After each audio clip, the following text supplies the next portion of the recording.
আমি সইতে পারুম না। আমি যে এই সমাজের কাছে অসহায়। আমি না পারুম কারো কথা জবাব দিতে, না পারুম আপনারে বাঁচাইতে, আর না পারুম নিজে বাঁচতে। তা হইলে কেন অবুঝের মতো কাম করতেছেন? রাই আকবরকে ছেড়ে দেয়। তারপর যথেষ্ট দূরত্ব রেখে দাঁড়ায় রাই। আকবর টিপ টিপ করে জ্বলতে থাকা ল্যাম্পের আলোয় তার অপরিচিতার দুঃখভরা মুখটা দেখে নেয়। তার অপরিচিতার নোনা জলে লেপ্টে থাকা কপালজোড়া দেখতে থাকে নয়ন ভরে, গভীরভাবে দেখতে থাকে টলমলে চোখ দুটো। অন্যদিকে রাই নিজের কাঁধে ঝুলিয়ে রাখা বড় ব্যাগ থেকে একটি ছোট লাল ব্যাগ বের করে। তারপর লাল রঙের ব্যাগটা বিনা সংকোচে খুলে দেয় আকবরের হাতে। আকবর অবাক হয় ব্যাগটা দেখে। কিছুটা অবাক হয়ে আকবর তার অপরিচিতাকে বলে, এই ব্যাগটা আমারে দিতেছেন কেন? রাই মুচকি হেসে আকবরের কাছে চলে আসে। নিজের একান্ত আপন মানুষটার গালে হাত রেখে রাই বলে, এখানে আমার জমানো কিছু টাকা আছে। টাকাগুলো আমার আর কোনো কাজে লাগবে না। চেয়েছিলাম এই জমানো টাকা দিয়ে সমুদ্র বিলাস করতে যাব, কিন্তু এখন আর তা সম্ভব না। কিন্তু আমার ভালোবাসার মানুষ হিসেবে এই টাকাগুলো তোমার দরকার। সামনে তোমার পরীক্ষা। তোমার জীবনটা এখন শুরু হবে। একদিন অনেক বড় হবে তুমি, অনেক লেখাপড়া করবে। টাকাগুলো দিনের আলোয় দেওয়া সম্ভব নয়, তাই এখন দিয়ে গেলাম। টাকাগুলো তোমার কাজে লাগবে, তাই দিয়ে গেলাম। সঠিক জায়গায় খরচ করবে। আকবর এক দৃষ্টিতে রায়ের দিকে তাকিয়ে থাকে। রাই পা উঁচু করে আকবরের ললাটে আলতো করে চুমু দেয়। রায়ের করা হঠাৎ এমন কাণ্ডে আকবর বোকার মতো দাঁড়িয়ে থাকে। রাই আকবরের রুক্ষ চুলে হাত বুলিয়ে বলে, তোমার জীবনের সকল দুঃখ আমি চুষে নিলাম, আর আমার জীবনে থাকা সকল সুখ তোমায় দিলাম মাঝি। সুখ পেয়ে আমায় আবার ভুলে যেও না। আমি হাজার দুঃখের মাঝেও তোমায় এভাবেই ভালোবাসি। পাওয়া না পাওয়া এই যুগে জীবনের সবটা দিয়ে তোমাকে বড্ড ভালোবাসি, কিন্তু ভালোবেসেও তোমায় আর নিজের করে পাবো না। তুমি সুখে থাকো অন্য কারো তুমি হয়ে। মাথা নিচু করে চোখে পানি মুছে নেয় রাই। তারপর হাসি মুখে বলে, এখন আমি আসি। তোমার সন্নিকটে থাকা বেলা ফুরিয়ে এসেছে। রাই চলে যাওয়ার জন্য পেছনে ঘুরে দাঁড়ায়। ঠিক তখনই নিজের হাতে টান অনুভব করে সে। আকবর মাথা নিচু করে রাইকে বলল, চলেন না অপরিচিতা, আমরা পালিয়ে যাই। এই সমাজ, গ্রাম, নিয়মকানুন সব ছাইরা দূরে কোথায় চইলে যাই। চলেন, এই সমাজে বেড়া জালে আর ফিরব না কোনো দিন। ছোট একটা ঘরে আপনি আর আমি থাকুম, ছোট একটা সংসার সাজামো। কথা দিলাম, জীবন থাকতে ছাইরা যামো না। নিজের সবটা দিয়ে আলগাইয়া রাখুম, একদম লাল টুকটুকে বউ সাজাইয়া রাখুম আপনারে। চলেন না দূরে কোথাও চইলা যাই। রাই আকবরের দিকে তাকিয়ে থাকে ছল ছল নয়নে।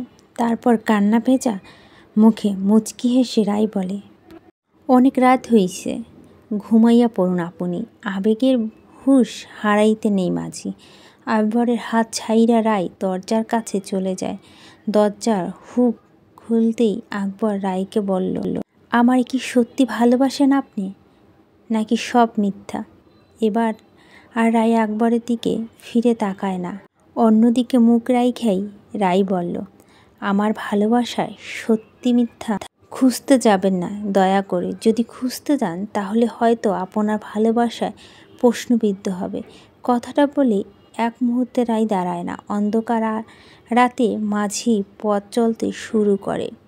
শার্টটা আকবর রাইকে আটকাতে ছুটে আসে, কিন্তু ততক্ষণে অপরিচিতা দৃষ্টির অগোচরে চলে গেল।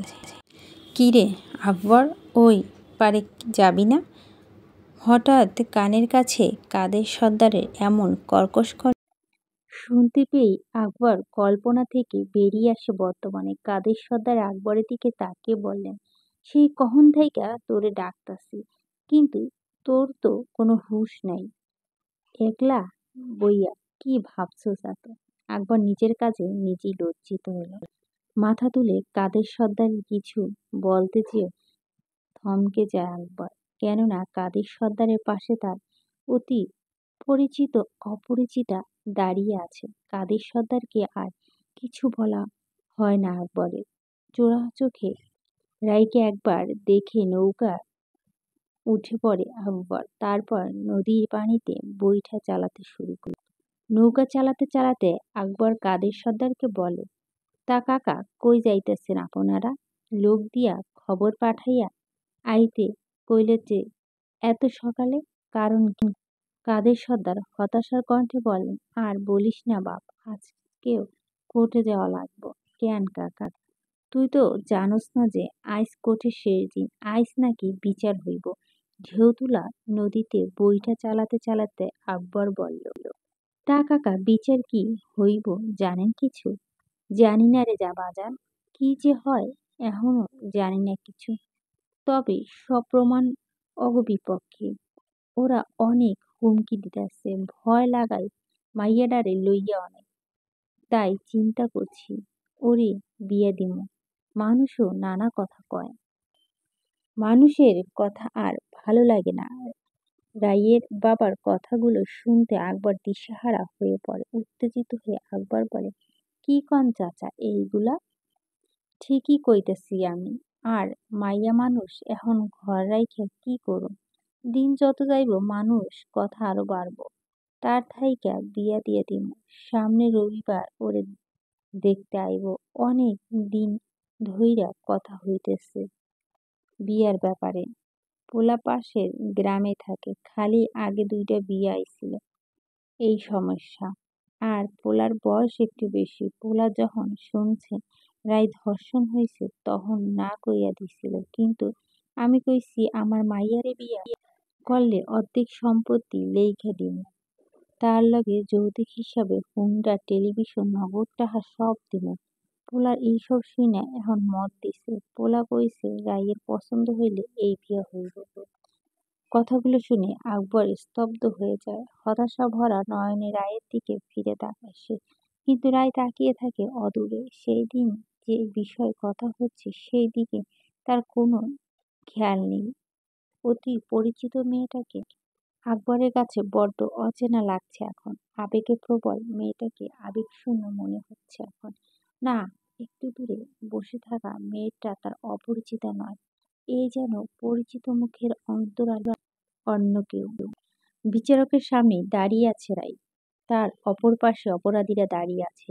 আসামি পক্ষের উকিল বারবার রায়ের দিকে আপত্তিকর ভাবে প্রশ্ন তুলছে। উকিল বারবার রায়ের চরিত্রের দিকে প্রশ্ন তুলে রায় ক্ষেপে যায়। তারপর চিৎকার করে বলে, হ্যাঁ আমি খারাপ, মেনে নিলাম আমার চরিত্রে সমস্যা আছে, কিন্তু আমাকে যে জোরপূর্বক ধর্ষণ করা হয়েছে সেটা তো ভুল নয়। মেডিকেল রিপোর্ট স্পষ্ট লেখা আছে আমার ধর্ষণ হয়েছে। ধর্ষণ কি অপরাধ না উকিল ম্যাডাম? একটা পতিতাকেও তার ইচ্ছের বিরুদ্ধে শারীরিক সম্পর্ক করতে যদি বাধ্য করা হয় সেটাও ধর্ষণের সমান। আপনি হয়তো এই সকল বিষয়ে বেশ অবজ্ঞ। শুধু তাই নয়, যারা আমার নিরপরাধ দাদিকে খুন করেছে আপনি তাদের হয়ে কথা বলছেন। আপনাকে আর কি বলবো? যে দেশে ধর্ষকদের পক্ষে থাকে সে দেশে খুনিদের পক্ষে উকিল থাকে। সে দেশে এমন অপরাধ করতে কে না চাইবে বলুন? ধর্ষকদের পক্ষে লড়ছেন, আবার ধর্ষিতাকে চরিত্রহীন বলছেন। ব্যাপারটা একটু হাস্যকর হয়ে গেল না ম্যাডাম? ঠিক আছে, মামলা আমি খারাপ, সব দোষ আমার, কিন্তু একজন পুলিশ অফিসারকে খুন করার দায়ে কি বলবেন আপনি? নির্দয়ের মতো মাথা থেতলে ফিরেছে। যারা ধর্ষণ খুন করতে পারে তারা কি শাস্তি যোগ্য না ম্যাডাম? শুনছি আপনারা একটা মেয়ে আছে, মেয়েটা নাকি স্কুলে পড়ে। আজ বাসায় গিয়ে যদি দেখেন আপনার মেয়েটাকে কেউ জানোয়ারের মতো ধর্ষণ করেছে, তখন আপনি ধর্ষকদের পক্ষে কথা বলবেন টাকার বিনিময়? তখন কি আপনি আপনার মেয়েকে চরিত্রহীন বলবেন? বললেন না ম্যাডাম, কারণ সে আপনার মেয়ে। তাহলে আমার বেলায় কেন অবিচার করছেন? আমাকে অন্যের মেয়ে না ভেবে একবার নিজের মেয়ে মনে করুন ম্যাডাম। একবার আমার চোখের দিকে তাকিয়ে আমার যন্ত্রণা বোঝার চেষ্টা করুন ম্যাডাম। যাই হোক, আমি আর কিছু প্রমাণ করতে চাই না। মহামান্য আদালতের বিচার ছেড়ে দিয়েছি। বিচারক সাহেব আমার বাবার মতো, তাই বাবা হয়ে মেয়ে ধর্ষককে উনি যা শাস্তি দেবেন আমি তাতেই খুশি। উপস্থিত সবাই একবারে নিশ্চুপ। রায়ের পক্ষে থাকা উকিল বিচারকের দিকে তাকিয়ে আছে, তাই রায় কাঠগড়া মাথা নিচু করে দাঁড়িয়ে রইল। বিচারক অপরাধীদের দিকে একবার তাকালেন, তারপর রায়ের দিকে তাকালেন, তারপর নিজের সামনে থাকা কাগজে কিছু লিখতে আরম্ভ করলেন। লেখার শেষে বিচারক বললেন, সকল প্রমাণ ও অভিযোগের ভিত্তিতে জোরপূর্বক তুলে নিয়ে রাইমা ইসলাম রায়কে একাধিকবার ধর্ষণ ও মহিউদ্দিন এবং মোহাম্মদ কাসিম সর্দারের স্ত্রী ছুরির আঘাতে নির্মমভাবে হত্যার জন্য আদালতে অভিযুক্ত আসলাম ও তার দুই সহকারী ফাঁসির নির্দেশ দিয়েছে।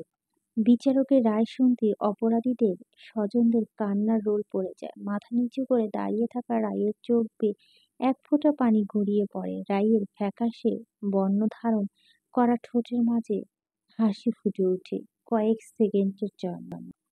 অপরাধীরা চিৎকার করে কাঁদছে। পুলিশরা তাদের টানতে টানতে নিয়ে যাচ্ছে আদালতের বাইরে। অপরাধীদের যখন গাড়িতে তোলা হচ্ছিল তখন অপরাধীরা নিজেদের আপনজনদের দেখে চিৎকার করে কান্না শুরু করে। দূরে দাঁড়িয়ে সবটা দেখতে থাকে রায়। আকাশের দিকে তাকিয়ে রায় তখন শুধু একটা শব্দ উচ্চারণ করে বলে, শান্তি। পেরিয়ে গেছে কয়েকদিন। এর মাঝে আকবরের সাথে রায়ের দেখা হয়েছে, কিন্তু কথা হয়নি। এখন তারা একে অপরের সাথে কথা বলার চেষ্টা করে না, তবে তাকিয়ে থাকে একে অন্যের দিকে দীর্ঘ সময় ধরে। আকবর যখন রায়ের চোখের দিকে তাকিয়ে থাকে তখন সে তার অপরিচিতার চোখে ভালোবেসে না পাওয়ার দুঃখ দেখতে পায়, আর রায় দেখতে পায় এক আকাশ সমান অভিমান। দিন যায়, রাত যায়, সময় চলে যায় স্রোতের মতো। অপরাধীদের ফাঁসির তারিখ এসে গেছে। খুব তাড়াতাড়ি তাদের ফাঁসি কার্যকর হবে। রায় ক্যালেন্ডারের পাতায় রোজ দাগ কাটে কলম দিয়ে, তারপর আঙুল গুনে হিসাব করে কতদিন বাকি আছে ফাঁসি দিতে হবে। এটা এখন রায়ের প্রতিদিনের কাজ।